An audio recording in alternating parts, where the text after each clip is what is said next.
There are many specific terms used in Elden Ring. This video unpacks and explains one of them. Today's featured term is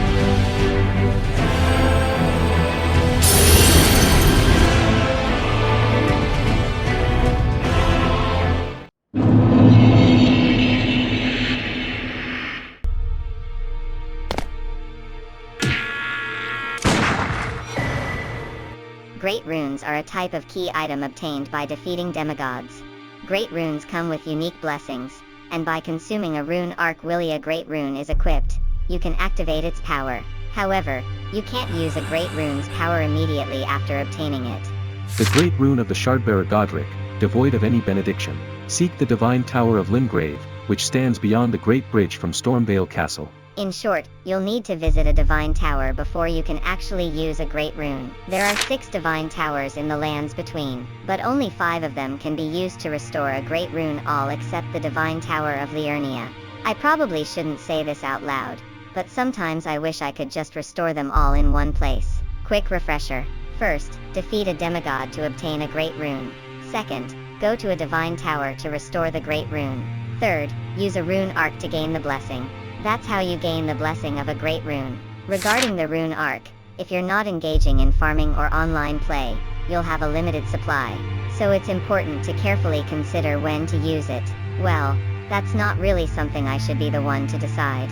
Just to add, the blessing is deactivated if you die or change the equipped great rune. If you want to gain the blessing again, you'll need to consume another Rune Arc. I think you should use them with a certain level of caution. I've covered the process of how to make the great rune usable up to this point, but next, I'll go over the blessings of each great rune. So, with that being said, these are all the great runes and their blessings that the player can acquire. There are various ones, but if I categorize them roughly, one category is the stat boosting types, then those that provide special powers to the character, and lastly, the ones not used in combat. So, excluding a few exceptions, there are 6 great runes that can be equipped. At this point, I'm sure some people might be unsure about which one to equip, but don't worry. Basically just using Godric's rune will do the trick. Godric's blessing increases all stats by +5, which simply put, is like raising your level by 40. Well, depending on your build, intelligence, faith, and arcane might not matter, so if you leave those out, it's basically a +25 boost. Even taking that into account, I still think it's a powerful effect. But that doesn't mean the other great runes aren't worth using, of course they are. Well, there are a few that seem a bit less useful. That said, at the very least, Radon's and Morgott's great runes do outperform Godric's in certain ways. The table above compares the stat boosts from Godric's great rune to those of the other great runes. Morgott's rune surpasses Godric's in terms of HP increase, while Radon's outperforms it in stamina and, once your stats reach a certain level, in HP and FP as well. When you look at it this way, it's clear that in certain stats, the other great runes surpass Godric's.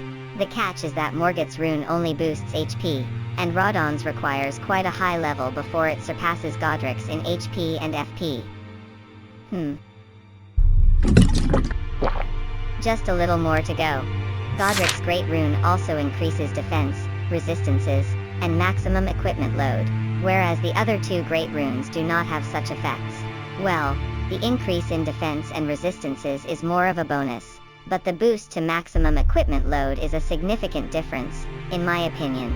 Considering everything, Godric gives the impression of having the most balanced performance among the great runes. Radon and Godric are more of a choice if you want to focus on specific stats. Since this is just my opinion, there's no evidence to support it. Well, in the end, I think the best approach is to not settle on just one and instead use them depending on the situation. So I'll wrap it up with that non-committal conclusion. Wait. I guess Godric's is the best after all. It has an early acquisition time, and its effect is simple and easy to use, plus, it's a hassle to go to different divine towers repeatedly just for the great runes. Sorry, could you calm down for a moment? I'm not saying it's weak, though. Both of them are good enough to make you think, maybe I'll give them a try. Come on, why? Here, take this badge.